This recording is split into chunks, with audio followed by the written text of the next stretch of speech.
राधा स्वामी सतगुरु प्यारी साध संगत। झुंझुनू डिस्ट्रिक्ट से बिलोंग करती हूँ। मैंने 2011 में राधा स्वामी दिनोद जो महाराज जी हैं उनसे नाम लिया है। तो मैं आपको बताना चाहती हूँ कि नाम लेने से मेरे शरीर में और मेरी गृहस्थी में मुझे कितना फ़ायदा हुआ है। वैसे तो मालिक के फ़ायदों के बारे में कौन क्या अपन बता सकते हैं। अपने इतनी कहाँ हिम्मत है जो मालिक की शक्ति का अपन बखान कर सके। लेकिन जो जीव जिसके ऊपर मालिक की दया होती है वही मालिक की दया कृपा उनकी शक्ति के बारे में जान सकता है। महाराज जी का नाम मैंने 2011 में लिया था। पहले मैं बहुत ही बीमार रहती थी। मतलब जैसे जो माता हैं इनकी मतलब मेरे शरीर में बहुत ज़्यादा हो जाया करती थी। मुझे मंदिर में जाना ही पड़ता था। 10 दिन 15 दिन में नहीं जाती थी तो कोई ना कोई किसी न किसी तरह की बीमारी हो जाती थी। मैं समझ ही नहीं पाती थी कि ये क्या हुआ। मतलब ऐसा होता था कि मुझे डॉक्टर के पास भी 1-2 बार पहले जाना पड़ा। बाद में पता चला कि तो माता की वजह से मतलब हो रहा है ऐसे। वहाँ फिर मंदिर में जाती और पुजारी झाड़ा कुछ करते तो मैं ठीक हो जाया करती थी। लेकिन ऐसे मतलब होता रहा। मुझे पता भी नहीं था मालिक की दया थी जो मुझे लेके गए 2011 में। मतलब मैंने बीएड कर रखा था और अभी मैं टीचर हूँ। हालांकि मालिक की दया से मैं कुछ नहीं हूँ।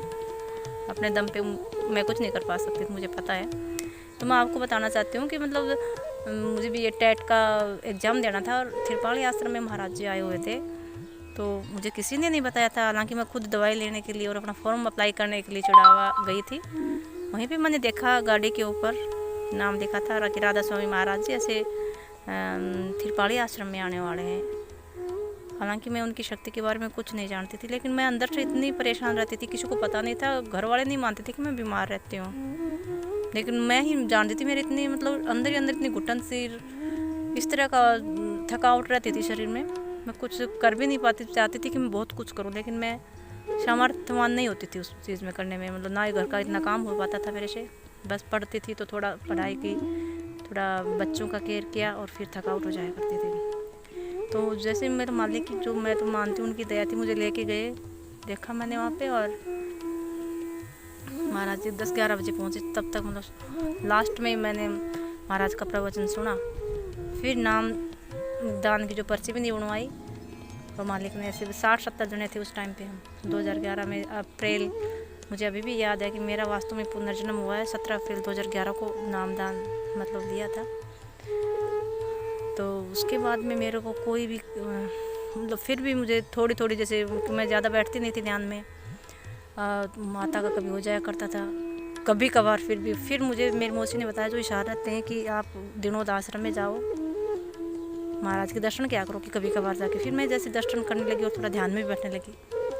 तो मेरे तो कोई भी किसी प्रकार ना तो मुझे माता ने मतलब किसी प्रकार का उनका भी दोष नहीं हुआ, किसी भी देवता का नहीं हुआ। और अभी मैं हालांकि देवताओं का कर लेती हूँ। ऐसे महाराज जी भी अपने कहते हैं कि देवताओं को भाई क्यों नहीं अपना मिठाई खिलाओ ना, परिवार भी खाएगा। वैसे उनको भी मानते हैं, लेकिन मालिक ने ऐसा कर दिया मतलब अब मेरे को कहीं भी जाने की ज़रूरत नहीं है। पहले मंदिर में जाती थी और पुजारी को पूछती थी कि महाराज मेरे को शर्म आती है, मतलब रोज़ाना हमेशा मंदिर में आते हुए गाँव के बीच में से जाना है। तो उन्होंने कहा कि नहीं, आना ही पड़ेगा आपको, ये स्थान प्रधान देवी है, आना पड़ेगा। लेकिन देवी माता की भी कृपया जो मुझे तो मतलब बिल्कुल परेशान नहीं करती हैं और मालिक की बहुत बहुत दया है। इस प्रकार की दया सभी के ऊपर बनी रहे और मालिक सभी पे दया करते हैं। यदि जीव खुद अधिकारी होता है, उसको लेने वाला होता है, उनका पात्र बनता है, तो मालिक किसी भी जीव के लिए कमी नहीं रखते। तो सभी को एक बार फिर से राधा स्वामी मिलते हैं अगली साखी में, अगली कहानी में। राधा स्वामी।